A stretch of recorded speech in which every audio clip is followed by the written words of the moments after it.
daun pisang yang dah kering. Dia kena kering betul-betul. Okey.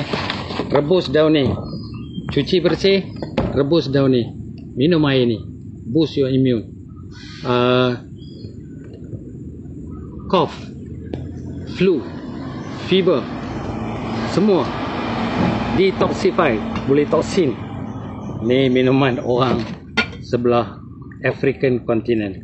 Okey. Jadi ni air dia. Saya minum. Anda kalau nak minum, minum. Kalau tak nak, jangan minum. Okey.